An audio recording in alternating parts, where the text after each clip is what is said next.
Good morning, everyone. Welcome to SCORE's webinar on the business model canvas. Before we get started, I want to tell you that this webinar is being recorded. The presentation will be emailed to you. If you have questions, please type them in the chat, and the questions will be answered at the end of this presentation. Before we get started, I'd like to take a quick poll.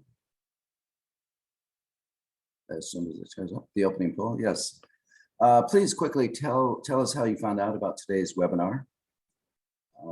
Is this the first time attending a SCORE webinar? And have you started a business plan?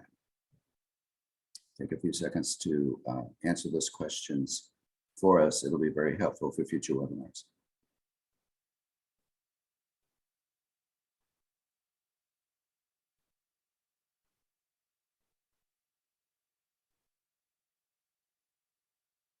Just a few more seconds.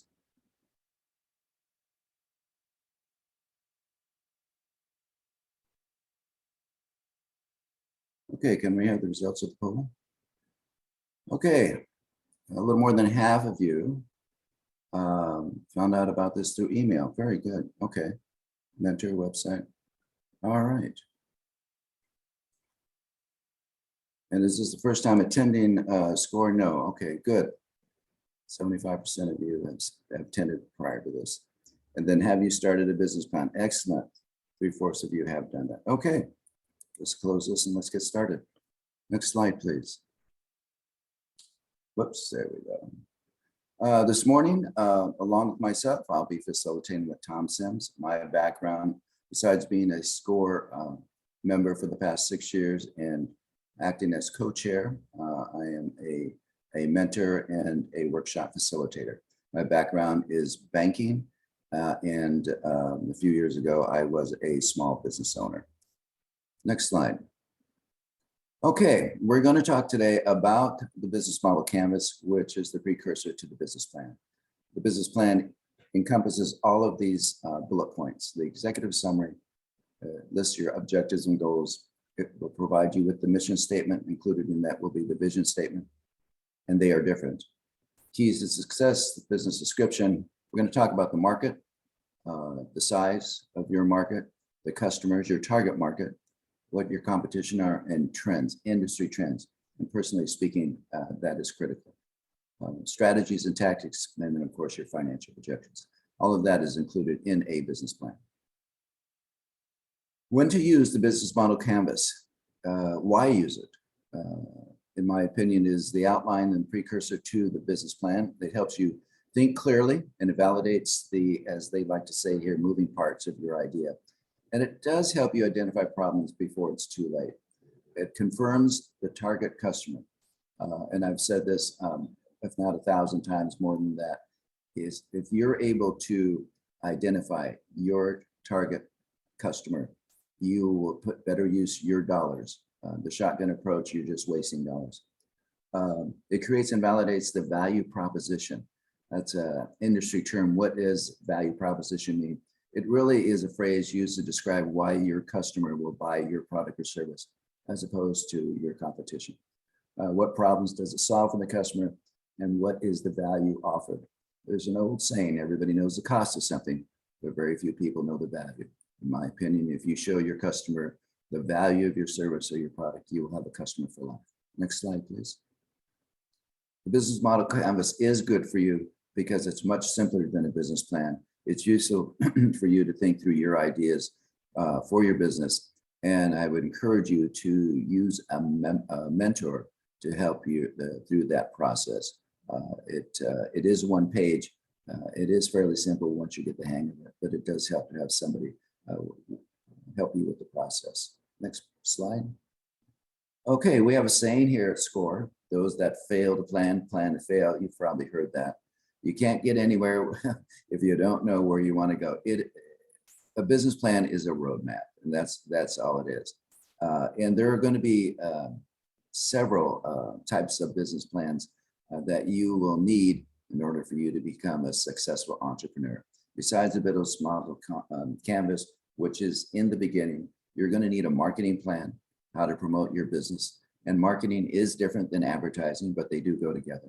You'll need a financial plan, absolutely. Projecting sales and expenses.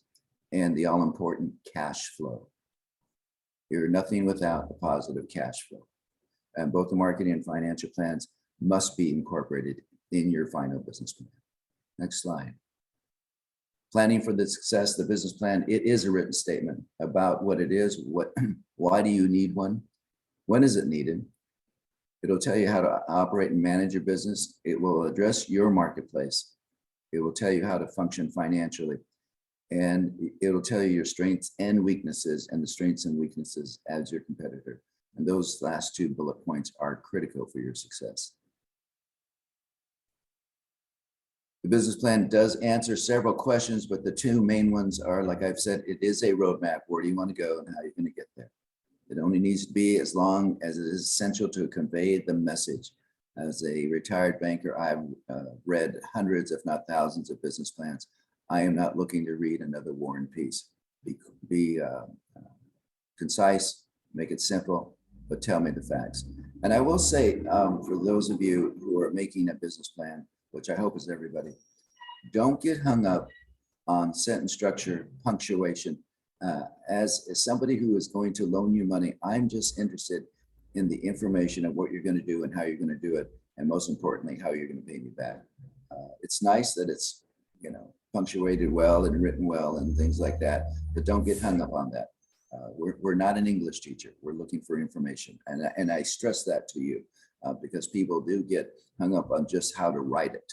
You know the information, but how do you get it down on paper? Use it for periodic feedback, what is working and not working, and adjusting. And as we'll tell you in the next slide or two, it is a living instrument. It is something that needs to be adjusted, if not monthly, every few months. Next slide. The two basic elements of the objectives, the strategies. How are you going to achieve those objectives? And what are you going to do to achieve those strategies? Strategies and tactics. How are you going to develop those? And if you have any problems with that, get with a SCORE mentor. They'll talk you through. The purpose of the business plan, of course, is to communicate to the bank if you're looking for financing, to the investors if you're looking to get money that way to start your business, to employees. And oftentimes a business plan can help you identify and recognize the culture that you want in your business to your employees. That helps keep morale up. That helps them buy into the business and what you're trying to do. It is a guide for measuring performance. And if you are attending the Simple Steps classes, measuring your performance is critical, not only against your business plan, but against what the industry standards are. They're critical and for you to determine if you are going to be successful, but also to determine if in fact you're meeting the minimum goals, the averages for what your industry is expecting for you. Next slide, please. The business model canvas was created by Alexander Osterwalder. It is a strategic management and lean startup template for developing new and documenting existing business models.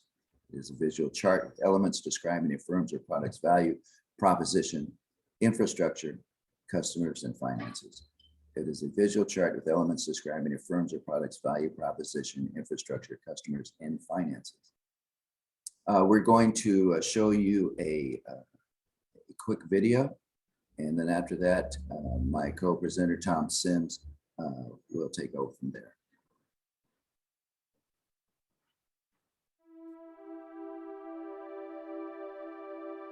This is the business model canvas. It's just what Beth and Carl will need to craft a powerful business model, and it can do the same for you. Let's dive in and see how it works. There are 9 essential building blocks that make up any business model. When you get all 9 blocks working together, you'll have answered the fundamental questions any business model must solve. We'll start here with customer segments. These are all the people or organizations for which you're creating value. For each segment, you have a specific value proposition. These are the bundles of products and services that create value for your customers. Channels describe through which touchpoints you're interacting with customers and delivering value.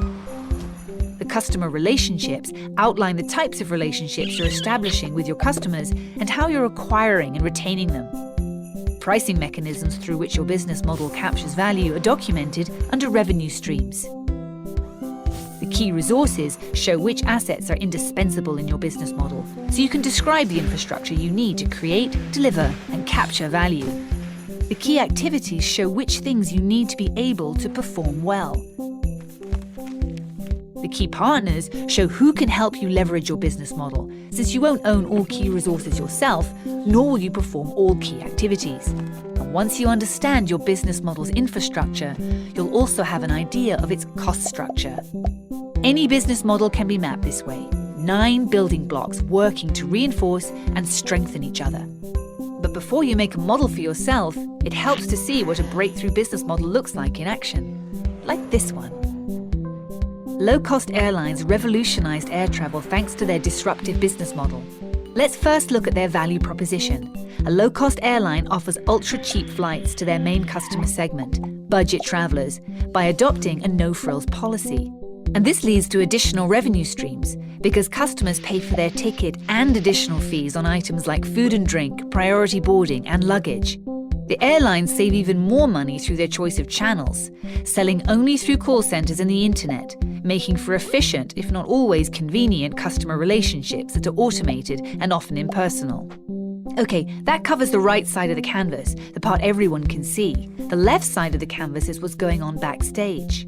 Like their choice of key resources, they reduce maintenance and training costs by using a single aircraft model for the whole fleet. And they only fly to cheap airports where it's cost efficient to land, or where they even get paid to touch down. Planes that do land have quick turnarounds, so they get back in the air earning money as quickly as possible. And they form key partnerships with others in the travel industry, like car rental, hotel, and insurance companies. Finally, under cost structures, all maintenance, training, airport, and call center costs are trimmed to their lowest levels. All of these pieces working together make their fares almost impossible for traditional airlines to compete with. There's nothing superior about these airlines except their business models. They're reaching an entirely new segment of travelers out of reach for traditional airlines.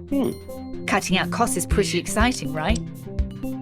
But wait, just because it's successful for discount airlines doesn't mean it will work for your idea. Luckily, the business model canvas allows you to iterate many models and test them quickly. Let's get started with your own business idea.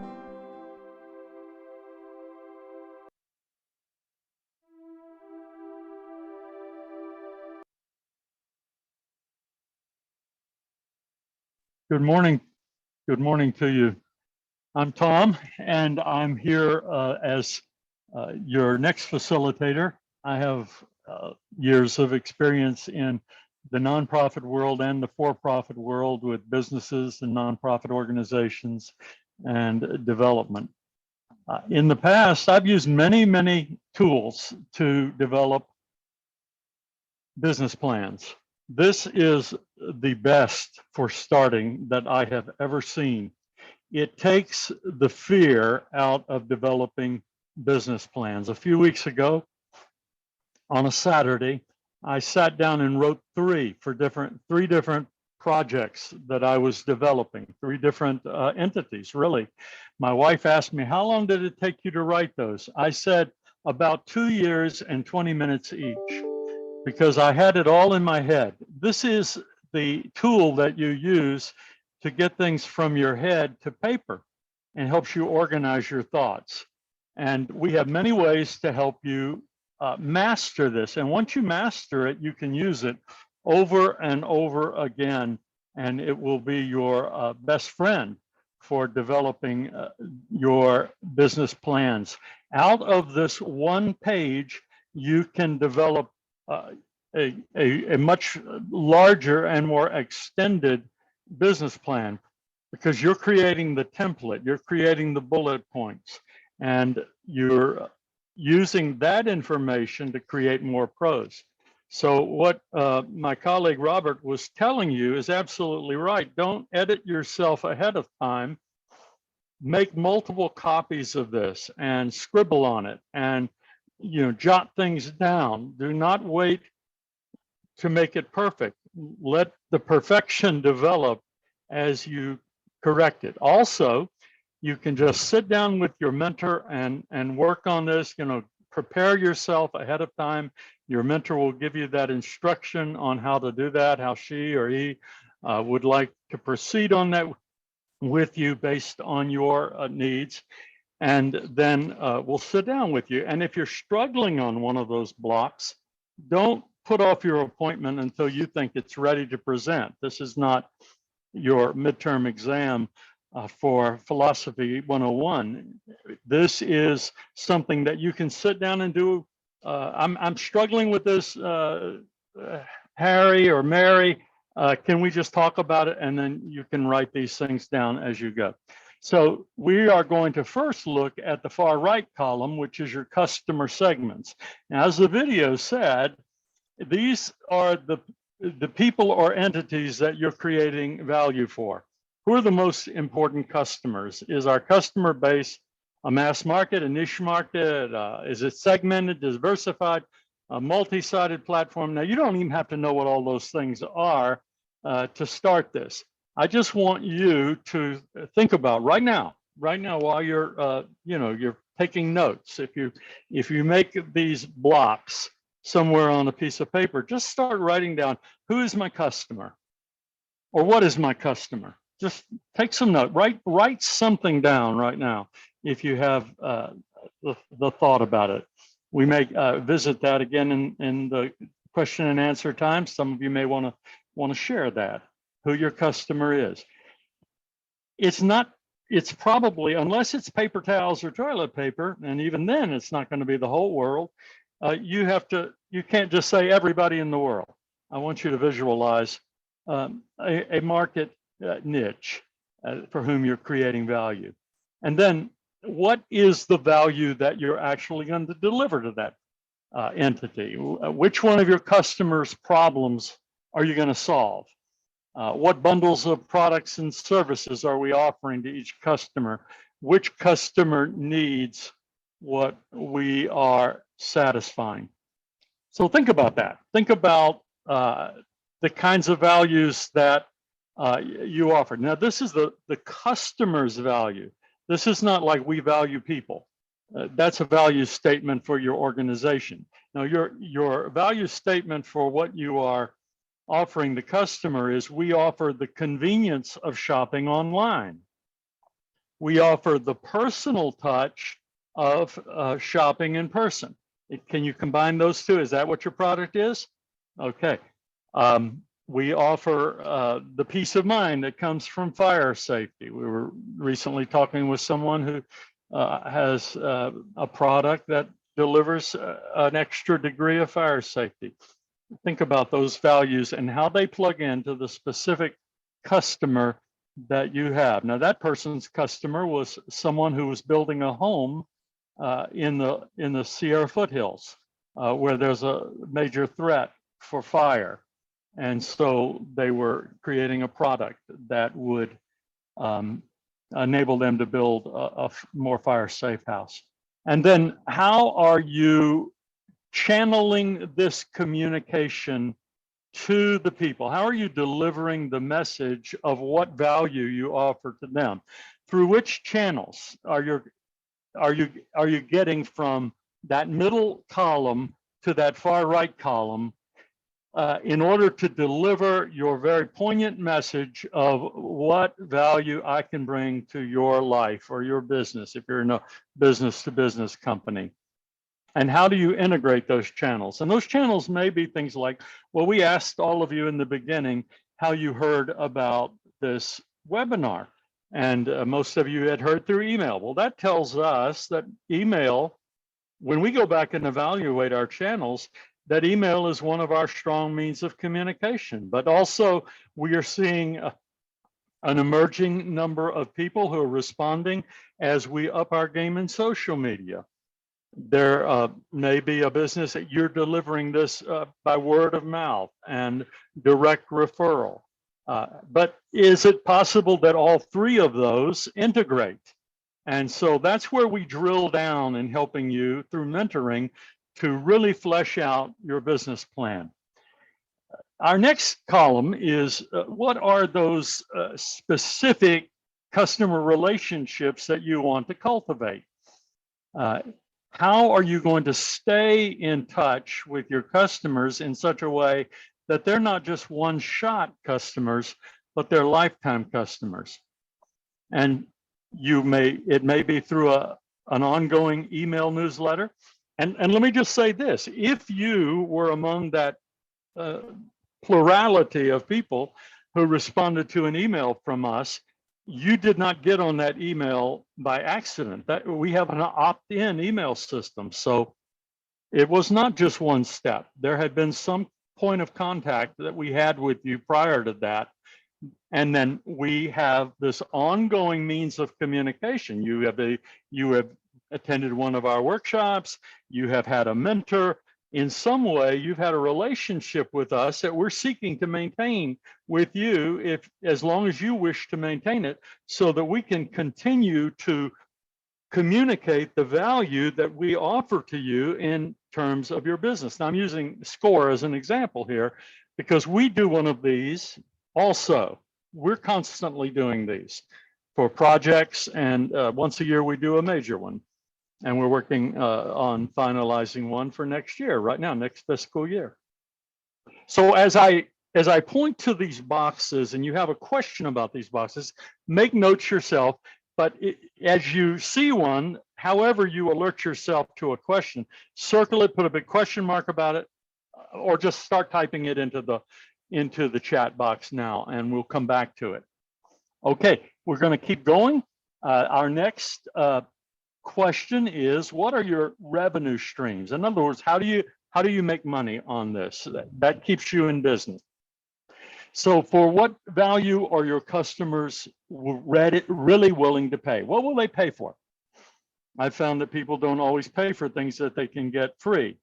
For what do they currently pay? What are they already paying? How are they currently paying? What's their means and method of paying? How would they prefer to pay? How much does each revenue stream contribute to overall revenues? And then you're going to isolate 2 or 3 things that are your primary sources of income in your business. Let's say you're in some sort of consultation business. Well, maybe it's a fee for service. Maybe you use billable hours in the service that you provide for people, but you have extras that are add-ons and they become a source of income for you. If they're not a major source of income, they may not go on your initial list. But if they are a significant source of income, even if they're not the major one, they should go here. And if you have not realized the fullest potential for these, put them in the list. You can always take things off. You can always put things on. Hopefully that makes sense. If not, we'll come back to it, or you can discuss it with your mentor. The next box is your key resources. What key resources do our value propositions require? Our distributor channels are key resources. That is, if you are selling a particular form, a particular auto part, let's say you're specializing in a particular auto part. My wife's uncle, developed an auto parts production business. He was developing some computer component 25 years ago when it was a new thing. And so that, he had to have certain distributors and channels that he required in order to produce that. What do you require to produce? Is it t-shirts? Well, you have to have a t-shirt printer, and you have to have a source of the basic t-shirts.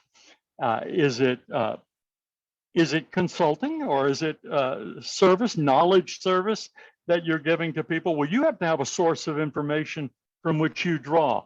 And these are some of your own resources that you require in order to deliver the value to your customer. There's more we can talk about that, and we will. What do you have to do? What are your key activities that facilitate the delivery of your value to the customer? Those things that are described in your value proposition. Are you maintaining those channels? Is it about maintaining the customer relationship, maintaining the revenue streams? Is there an activity that you have to do every day, and you have to provide in order to have a consistent service or product delivered to your customer that creates value for them, that solves a problem in their life or in their business. And then we have key partners. These are people you can't do business without. Your key suppliers, your accountants, your lawyer, having these people on hand. People ask specific questions about how many hours a year do I need to pay a lawyer? Well, we'll talk about that. And we have articles on that we can refer you to, but we'll talk about that. You know, what is the role of an accountant? What is the role of an online accounting service? What are the partner? What about my insurance carrier and agent or broker? What about a banker? All these things, brainstorm them, throw them in here. I can't do business without these people or these service providers. And then finally, what is your cost structure? What are the most important costs inherent in our business? If you have a brick and mortar business, a place where people come, a store or an office or in a warehouse, you have to pay rent, don't you? You have to pay utilities. You have to insure that place as well as you're insuring your service. Which key resources are most expensive?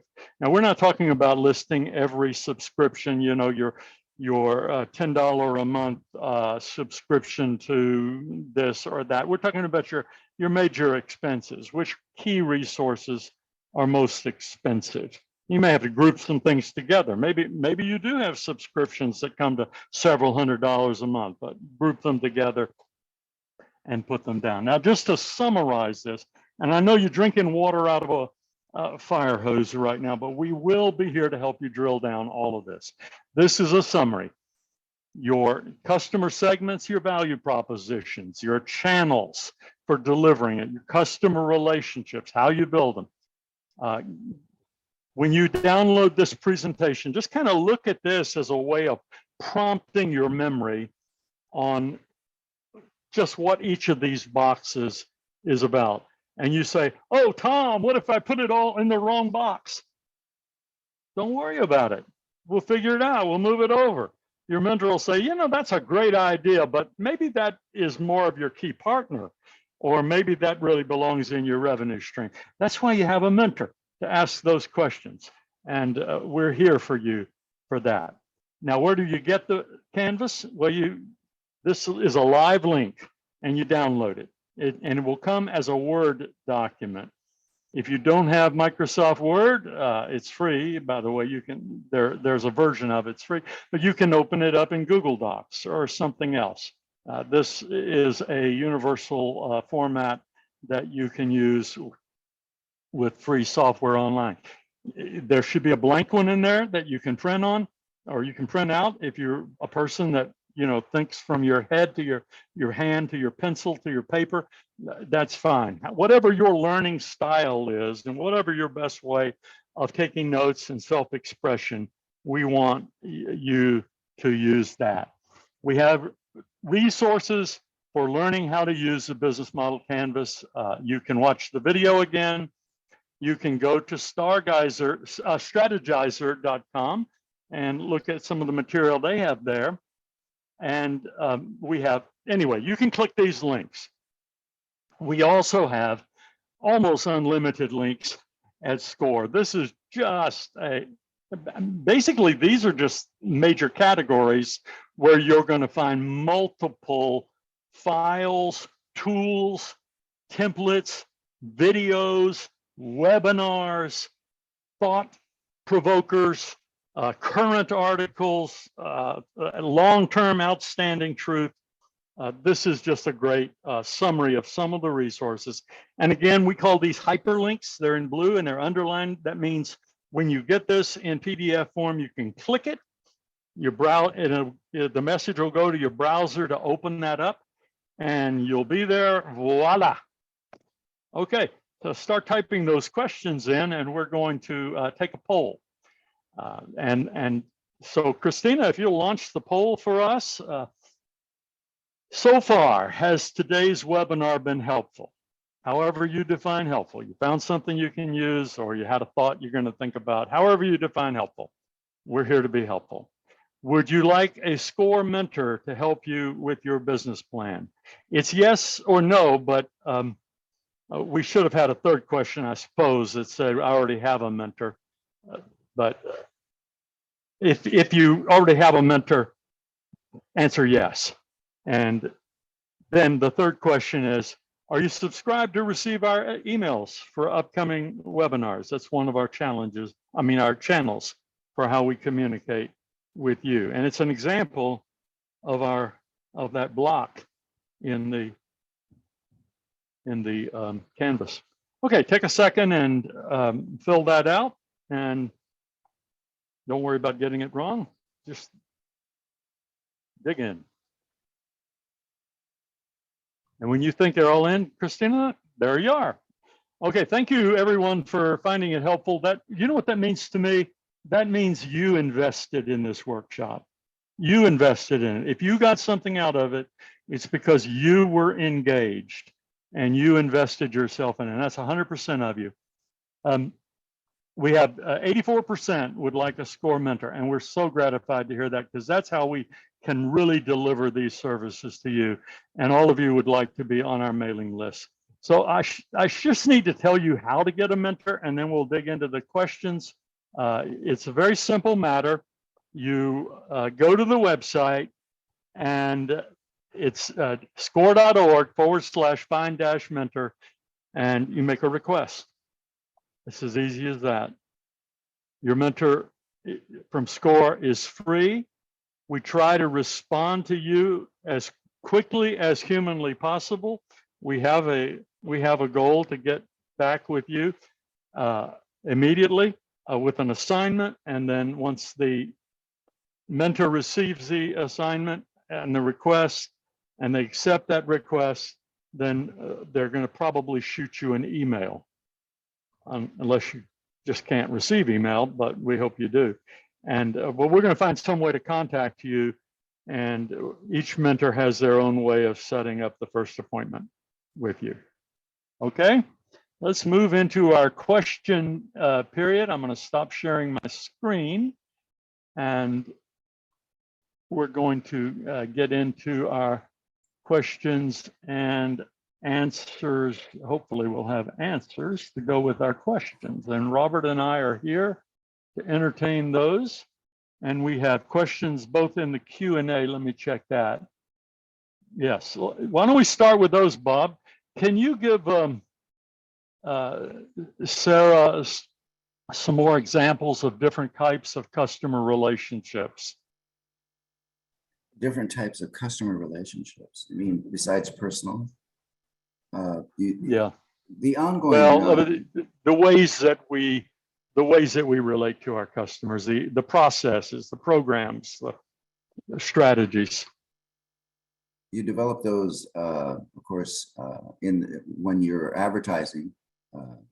It piques curiosity, and people see that you have something of value that they think you can satisfy a problem that they may have. And then the point of contact really is key, and then keeping that point of contact. And that's why everybody asks for your email address before they actually make the sale, because they want to keep in contact with you, whether it's to promote their goods and services or to offer you discounts. It is an ongoing process, but there are many ways to do that. Back in the day, before when I was in business, we did a newsletter. We offered recipes because what we sold was a cooking device. We sold microwave ovens, and it was brand new on the market. And we let people know that cooking with a microwave was a new way of doing business, and we kept that relationship going by offering recipes and how to do that. And it brought people in because, of course, in order to cook a certain dish, you needed a certain product. And so it kept people flowing in. And so the constant contact, whether it be social media, whether it be through email, is key to keeping that relationship warm and fuzzy. That's great. I mean, so newsletters, it's information. We have so many ways to share information, reminders to people. Texting is a way that we may stay in touch. A friend of mine she had a organic restaurant in town, and she had Sunday cooking classes, and it was a value-added product, but it was also a way that customers were engaging with her. Any way that you use to continue engagement with your customers. Bob mentioned discounts. That's an ongoing thing. Your preferred customer, a loyalty program, all sorts of kinds of things like that. Certificates that we give for people taking, he could have had masters in microwave cooking and that sort of thing. Going back to the screen that summarizes the blocks in simple terms. Yes, I can do that. But I'm going to do it, if you'll forgive me, I'm going to do it from my my other screen, because this is actually a process. Can you see that? Yes. This is the simple term one, but the thing is, we're going to send that to you within the hour, and you will have that, and you'll have it forever and ever. And if that is one that prompts your brain, just print it. Print one page of it and look at it and put it in front of you. Keep it on your desk or on your wall. Right. Okay, I'm going to stop share again and then go back to, do you see any questions you're ready to answer here in the chat box, Bob? I'm not in the chat box. Here we go. Well, that's okay. I'll get us in the chat box. All right. A lot of them are procedural. I just want to mention, please recognize that the business model canvas is just an overview. We talk about your target market, but we don't tell you how to find it, how to get it. That's when you start, once you get the overview, the canvas, and you think, okay, I can do this. So what is my target market? And then you start getting into the nitty gritty. But the canvas is not for that. It's just to get you started. It's just to get you thinking. And that's when you start developing your business plan. There's no right time or wrong time when you go from the business model canvas to the business plan itself. It is a process, but it's designed to get you thinking about who is my target market? How do I reach them? And what channels will I use to reach them? How will I finance this? What are my resources? What is this going to cost? And that's all the canvas does, is to start your thought process, and then for you, designed to get you thinking, okay, where am I going to get this information? What does it take? Thank you, Bob. Thank you, Christina, for answering Tina's question. I was going to ask you to do that. I did. Yeah, I saw your request come through too, Tina. So you're in the mill. Everything's looking good. Let's see. I think most of them are process kind of questions, aren't they, Christina? Yeah, if you want to let everybody know that everybody will receive the link to the recording, the presentation. I'll also send the business model canvas as an attachment in my email. So yeah, you don't have to click on that link. I'll just send it as an attachment, make it easier. Does anyone wish to put themselves on, I don't know if we can do that on this format, but unmute and ask your question out loud, or you think you might have some follow-ups? We're not overwhelmed with. It's a good crowd, but we can manage it if you'd like to do that. Yeah, let me know in the chat, and I can unmute you. Okay, this is a really good question. What info should we come prepared to a mentor meeting with when we want help making a BMC? I seldom look at mentoring as a one-stop shop, and in fact, none of us do. We look at it as a process. Here's my bias. I want to get to know you and your dream. I don't want too much structure in the first meeting. I want you to be able to give me an elevator pitch of what it is you want to do. And that, a short statement of your vision for your business. And if you're having trouble articulating it, we're there to ask the key questions. We want to have a conversation. We're interested in knowing a little bit about your background, why you want to do this business, what it is that is really filling your heart and driving you to this. And so we're gonna spend a relaxed hour with you. I am, just getting to know you and mapping out the process. You getting to know us. Come with questions. There's no question you can't ask me about myself, you know, and I'll just tell you I don't know. I haven't figured it out yet, or something like that. But I want to, you know, we want you to know us and be able to trust us and know if we're a good fit. And then we want to map out the process, and we want to explain to you the steps that you'll be taking to do this. So I have something from Nirmal. Good morning and thanks. Insurance career mentor. You know, and then I will tell you this. We don't all specialize in everything, but the beginning of this process is a generalist process, isn't it, Bob? Yes, absolutely. The principles cross industries on how to start a business plan. Let me add to what you're saying, Tom. It is just a conversation, and oftentimes we'll share screens. Somebody will want to know how do I start my projections. SCORE has an excellent template, and we'll just share the screen and we'll go through it, and we'll make up some numbers, and then I'll ask you to put in what you think your real numbers are. Right. I'm just going to use my experience and pass on to you what I know and what I don't know. If I can't find it in the SCORE website, we might get a subject matter expert for the next meeting, and there'll be a three-way conversation with somebody who, for example, is versed in insurance, somebody who is versed in marketing and advertising, and we'll talk to you about social media and how to use it. You know, you're right.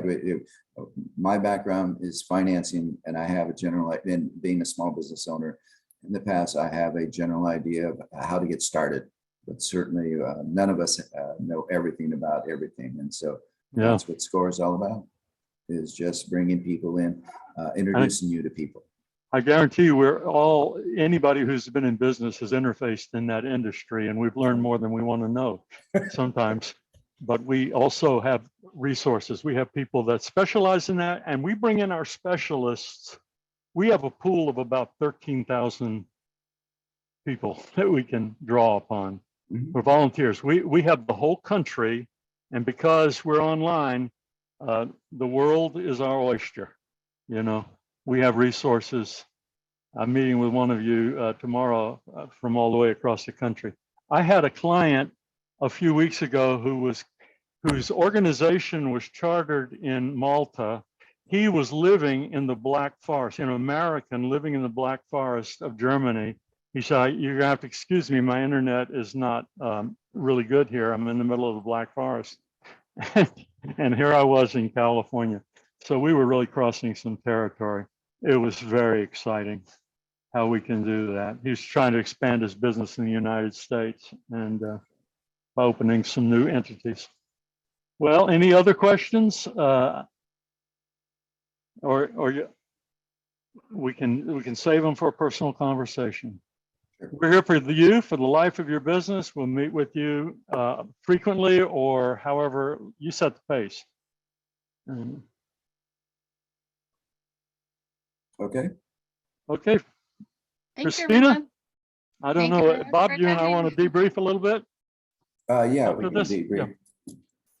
Oh, Okay, and any tips for not getting overwhelmed and lost with all these pieces? Yes, we have a really good piece. Request a mentor. That's a good question. And we'll just go in repetition. Mhm. Okay, everybody, thank you.